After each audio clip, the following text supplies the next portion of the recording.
Hello, everyone, and welcome to Tarnished Bronze, where we are bringing you today Legion of Superheroes 5 years later, issue 9. Now, the new fill-in artist, some of the retrospective in this issue is Paris Cullins, and he's known for Blue Devil, Blue Beetle, and the New Gods. So, Patrick, have you seen much of his work before? I know Blue Devil was big in the 80s. It was, but I only have one issue.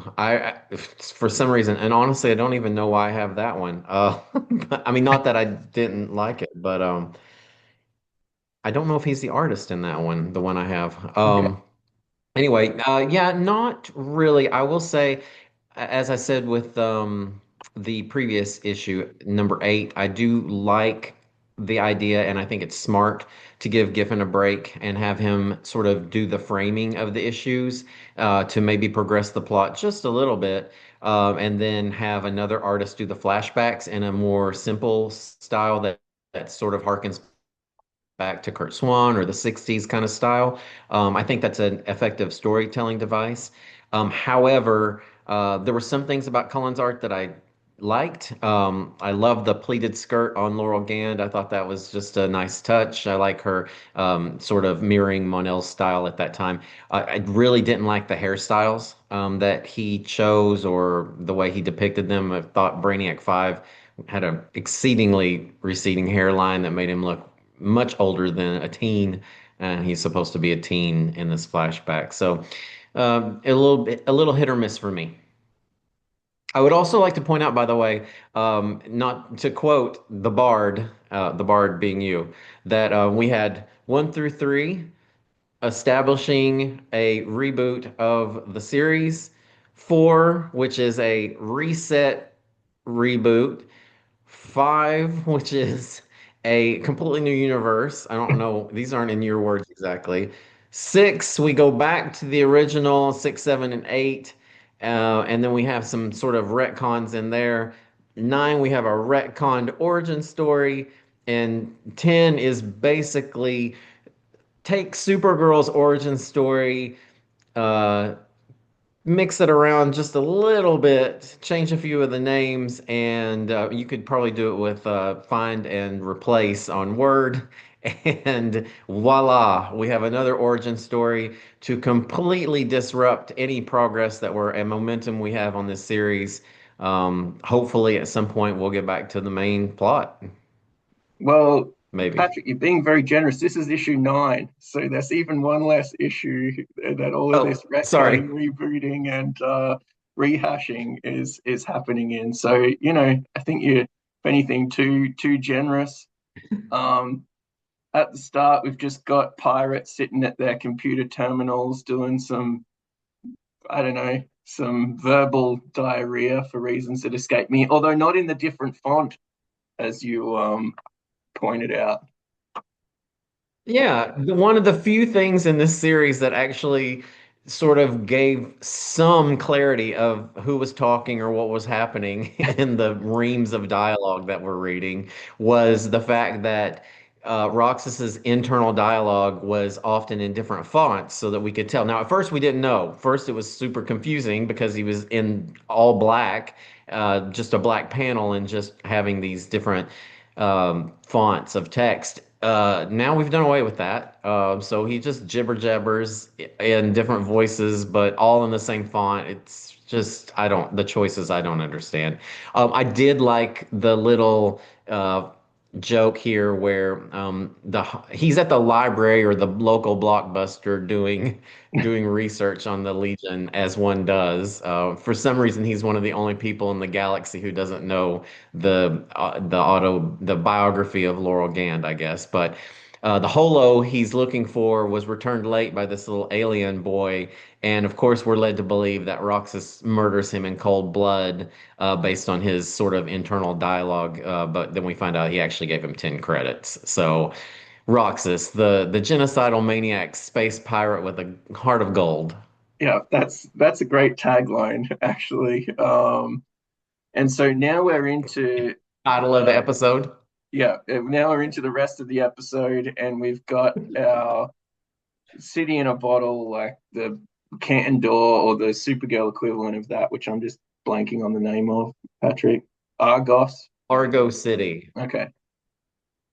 Yeah, Argo and City. So Supergirl actually is from Argo City, not Krypton, which was a satellite city that was on an asteroid. And this is similar. Laurel Gand is from Rickcliffe too. So actually really love the depiction. I don't know why it's just so simple, but that's actually so back to Paris Cullen. Love the choices that he made with depicting Rickliff too. I don't know why, it just captures the imagination for me. Just really loved that panel in particular. so is Cliff Richards a known Legion of Superheroes fan? It's Wimbledon time. He's like an 80-year-old British entertainer. Is Rickcliffe too a play on? Is one of these? Is this a Bierbaum deep cut? I mean, surely not Cliff Richards, but knowing them, yes, for sure. I'm sure it's named after some person they know or some fan from the 60s who wrote a letter one time or something. You know what? Rick Cliff too might also be some callback to some throwaway line in a Silver Age tale as well. God only knows. I mean, who can keep up with all the crap? Like I don't at this point I don't even care. The interesting thing I think is we hew so closely to the origin of Supergirl in this issue for telling the origin of Laurel Gand. And that's okay, I guess. It's very few very minor updates, but and you might not even be aware, like this whole thing with what she does for her Legion tryout, or how the Legion ladies find her, or the fact that she is in an orphanage, like all these sort of things that are straight from the origin of Supergirl. I don't really know. I mean, like I said, there's no problem with that, but you also have this brand new character. You can do whatever you want with her, right? Like you can actually give her own origin story. Is it a little lazy? I don't know, but the is foreshadowing the seed of good writing, and we could have foreshadowed some Glorus, we could have foreshadowed some Dark Side, we could have foreshadowed some Valor, or like the Validus Plague or whatever in this, seeded that in this origin story to pay dividends down the line. Instead, we just got a note for note. It's like a cover version of Supergirl. And I really like Laurel Gand.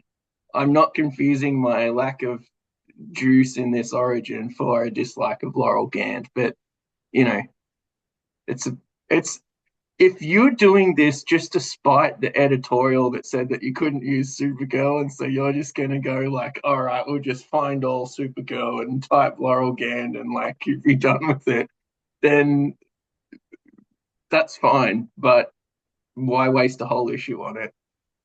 Yeah, it doesn't even need to be told, right? Like if it's going to be Supergirl's origin story almost, I mean not like I said, not every single thing because here what actually happens is the Coons, which that is a bit of there is a seed of foreshadowing, right? Because in our present day, the Coons hate, despise, are fearful of Laurel Gand. They know that she's a that what do they call her? A demoness, a Yeah. she-devil, all these things.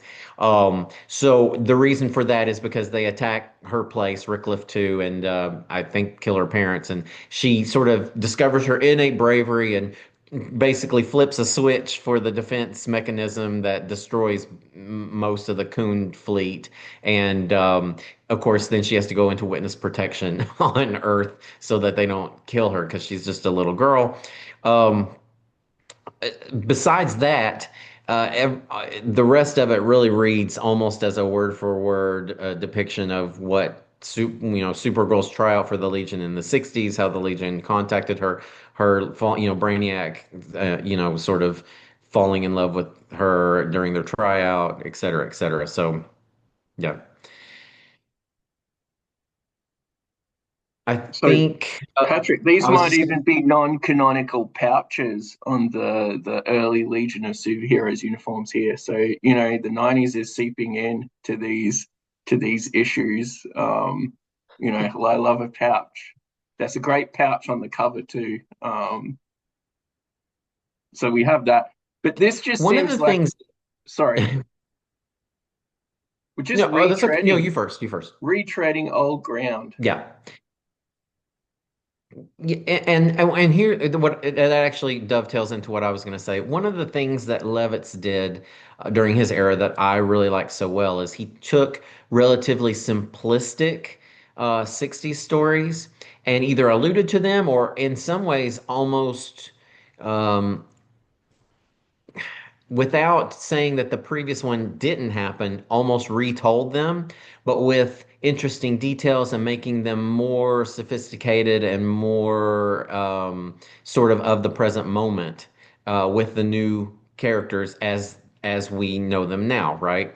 Now, in some ways, when you go back to the 60s, you can't do that. But in this case, we're telling an origin story from the very start, right? So what we could do is take the Supergirl Legion origin and apply it to Laurel and update it and make it more modern and make it more interesting the way he would, for example, the Luck Lord, Yep. right? I don't know, there are certain things that I know you've read these, right? So the Luck Lord story was originally told, or we covered this for the channel, the one where they're on the where Universo takes them to Hmm. the Universo Ultimatum or whatever it is, right? Project, Universo Project, I think. The That was sort of a ultimatum. retread of an that was sort of a retread of an old story that he brought to the present day and updated and beefed up so that it wasn't, so simplistic and maybe, kind of silly and superficial.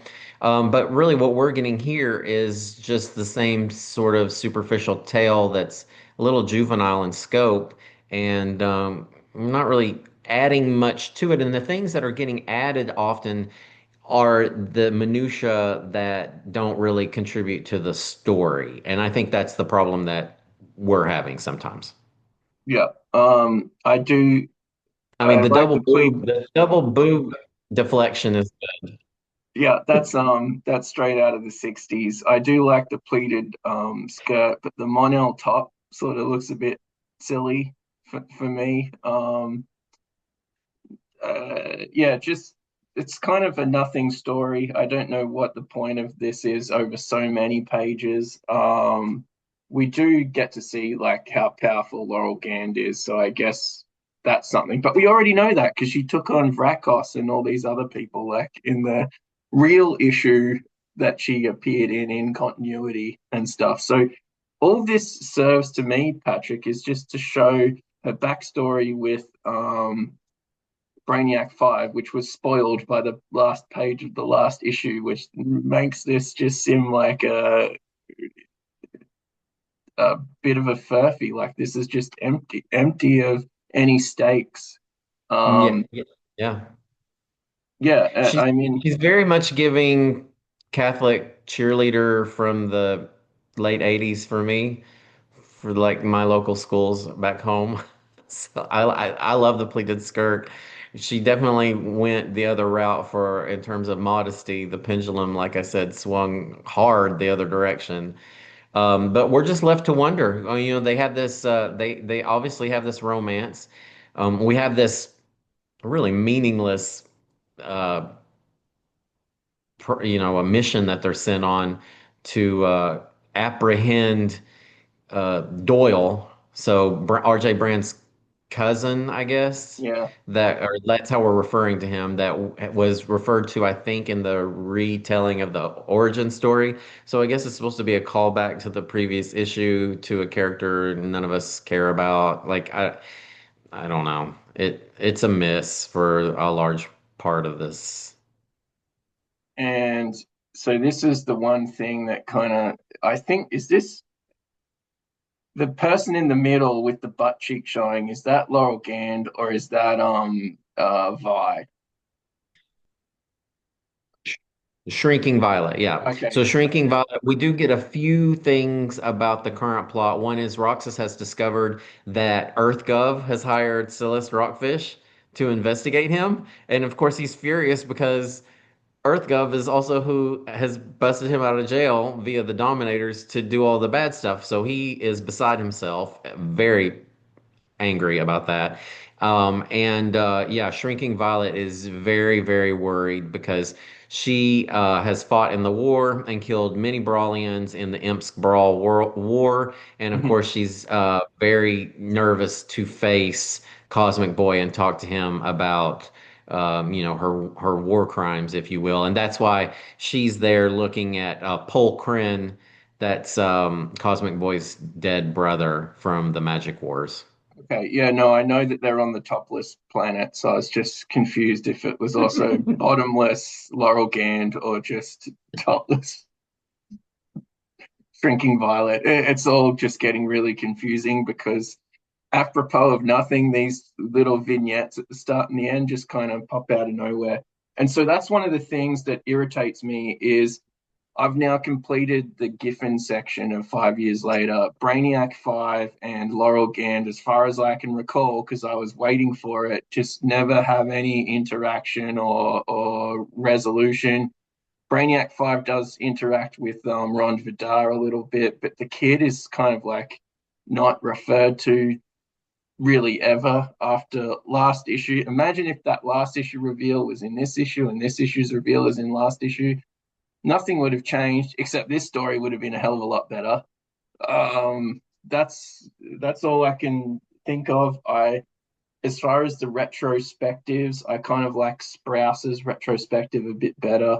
Um, and don't get me wrong, I love the Laurel Gand character, but as you alluded to in your paraphrasing of me, we've done issues 1 through 7, and now I've just had 2 issues of Sideshow, Patrick. What's going on? It's mysterious. I can't for the life of me. The only thing that I can think of is scheduling issues, and that they needed these two fill-ins to have another artist do a majority of the work. Maybe Keith's schedule was backed up from the other series he was doing, but it really kills the momentum for this. And I cannot imagine reading this in real time and going. So you read an issue, even though there's only 2 issues, it's going to be now 3 months before the plot is really progressing much at all. And if you're reading this, you probably know the origin of the Legion. You probably know the origin of Supergirl that has now been pasted over top of Laurel Gand. So you're not really getting much. I mean, you can skip these 2 issues and not miss much in the story. So yeah, it's rough. Um, to be fair, it then shoots up a notch, but we get introduced to new characters in it, old characters in a new way in the next issue. So it doesn't the confusion sort of doesn't stop. The delayed gratification doesn't stop, and I think what started to be mysterious is fast becoming a lack of cohesion, at least cohesion, if not the cohesion is a strong word, but coordination is maybe a better word. Lack of coordination between when we're going to resolve these plot threads and when they're actually starting to be dangled. Yeah, you Which almost need an outline and really work on the timing, right? So every issue has timing, and then the arc of the issues has timing, right? It's the same with a TV show. The TV show has an arc, and then on an individual level, and then the series level. And we're not getting a very good narrative arc with good timing, with sort of tent poles of keeping us on the story and knowing where we're going. And that's to me, that's a huge problem. And even in rereading this, and like I said, that would have been exacerbated reading this 1 issue every month. So yeah, that's hard for me to get around. One thing too I wanted to mention is I did not think when we talked about the reveal or the lack of reveal, right, about Lauren, the Vidar's kid, and Brainiac 5 and all of this. I didn't think, despite the fact that we thought it was such a travesty that they didn't use that properly and time that very well. I didn't think that it was ever sort of revisited. So I'm glad for you to confirm that. And that is such a missed opportunity, really, right? Because I, that's what we love about the Legion. These are characters that, before they ruin them by retconning them a million times, have decades of interactions and relationships among them. It is a futuristic space soap opera, and that's part of what we like. Not just them flying around in colorful capes and tights and fighting the bad guys, the Fatal Five and the Mordrews of the galaxy, but actually that's what Levitz did so well was the soapy part of it was this person's dating that person and this person's jealous of them and the stuff that they were trying to introduce to the Detroit Legion, right? yeah. Zatanna and Vixen fighting for Del Gunn, these were the things that the Legion had that a lot of the DC comics didn't, that they even sort of, in my opinion, did better than a lot of the Marvel comics. I felt So like maybe because they had such a great cast of characters So in for the me, Legion, I mean. 5 years later, you could put this on Channel Bravo because there's also the original Legionnaires are kind of like the original Bravo stars in the fact that they're actually in their 50s and 60s and have Botox and plastic surgery up the yin yang. And the SW6 Legion is kind of like that Vanderpump Rules or the what's the show on the boat where they have that Australian Below bloke Deck. guy? Yeah, and they're Yeah, all the Below Deck. young ones that are doing all the same stuff, but just like with a bit more of a natural look. That to me is kind of like this is descending into just like each episode makes sense, but the whole arc is just so incoherent. It may as well be a reality TV, like a manufactured reality TV show separate to manufactured drama, which is what Legion of Superheroes, the Claremont X-Men, and any single comic that Alan Moore puts his name to ensues. Does that make sense, Patrick? Like, Yeah, no, absolutely. We're getting the Legion is losing a lot of what makes it the Legion, and one of the things that is most rewarding about reading these comic books, like I said, is the relationships among it's the reason why I didn't know it at the time, but you think it's bang for your buck when you're a kid, and maybe for some kids it is, right? Oh, if I spend the same amount and I get this huge cast of characters in a team book, then when this is for me, oh, I buy Spider-Man, I get Spider-Man, right? But what we get out of that isn't just the fact that there's a bunch of colorful characters on the page. It's the fact that they interact and that they have relationships and that those relationships drive the narrative and sort of make it more interesting. And I'm not getting that from this. Now, one of the things that we do have for this, to give credit, right? Because I feel like some of the, people are used to it, right? Because we get stuck in the interstitial Avengers. We get in these sort of ruts where it's difficult to be positive, and so maybe I've been a little bit too negative about this little arc of 5 years later. One area where we are getting that relationship is with Vi and Cosmic Boy. Now they've been alluding to it. It's been building up. What is this, issue 9? So we've had a lot of build up for it, and there's not that much payoff, but eventually, and I think it is in the next issue, in issue 10, we do have that heartfelt confrontation between those two where we see that they have this long-term relationship. They've been on different sides of a war, almost like a civil war in America kind of a thing, where it's brother against brother. It was teammate against teammate, and that was very effective, and it was effectively done. Now, the payoff for 10 issues of or 9 issues of barely alluding to that was maybe one page, I think. So yeah. it's a So little bit of a weak payoff, but it was there. It was there. So I want to okay. give credit where credit's due. So I'm thinking, Patrick, that maybe the first 7 issues are like Law and Order, where that's on, a certain network or some sort of HBO show. And these ones are kind of like the spin-off, but the spin-off is in free fall and it's just not the same level of quality. Yeah, definitely not. And but we will persist. So we'll be doing a few more of these 5 years later. We're going to get through that first arc of at least Keith Giffen being the main kind of driver of the art as well. So there's some more 5 years later to look forward to. Patrick alluded to, we've got more interstitial Avengers. We've got some George Perez, who we haven't really covered enough on this channel, coming down the pike. So, Patrick, where does this land for you, though, as far as quality. I think it's actually very similar, but a little bit of a step up from the last issue. So the last issue really got panned. It ended up being where did we end up? It's just sitting below a Mazo, which is not so amazing. Yeah, here's the thing. If I had never read Supergirl's origin story and the way she joined the Legion, would my opinion of this be a little So better? I haven't, and I had it just below sort of Invasion 2. So this isn't quite the train wreck that Sue Oh, and Reed Richards joining the Avengers is, in oh my God, I mind. think that's too high though. Okay. Is it I'm is it better than so JLA 236 was the awesome one with the Cthulhu monster that went nowhere. I think, oh yes, that's true. And it was annoying, but for me, if something has potential, I don't even feel like this has much potential. I actually don't, I think the Puma story in the Avengers with the UFOs, I like that better than this. I think, I did not like the subs, Secret Origins, your introduction. It makes me weep for you. But it brought us closer as friends because pity is always a good thing to have. I think to, bring friends together, and I definitely have pity for you. But I liked the Dr. Light origin story a little Yeah. bit better in that one. So I would maybe put this, I'll let you decide, but I would go above Batman 315.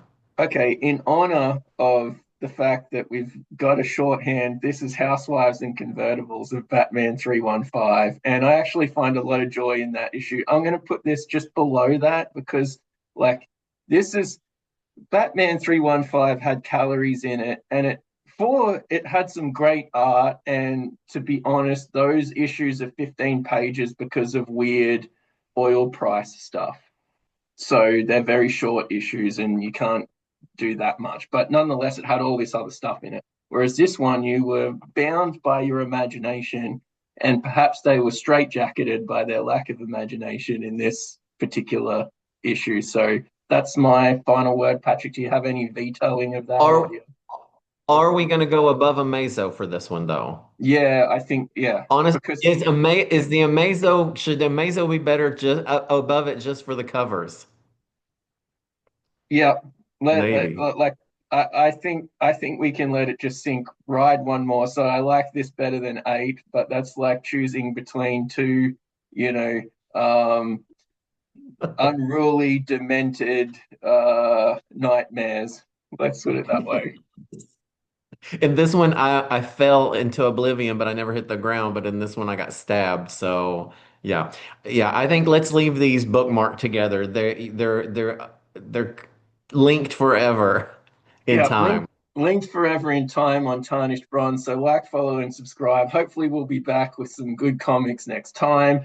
And even if they're bad comics, at least we have fun talking about them. So Exactly. it's been lovely to have this conversation with you, Patrick. And I will see you in the next one.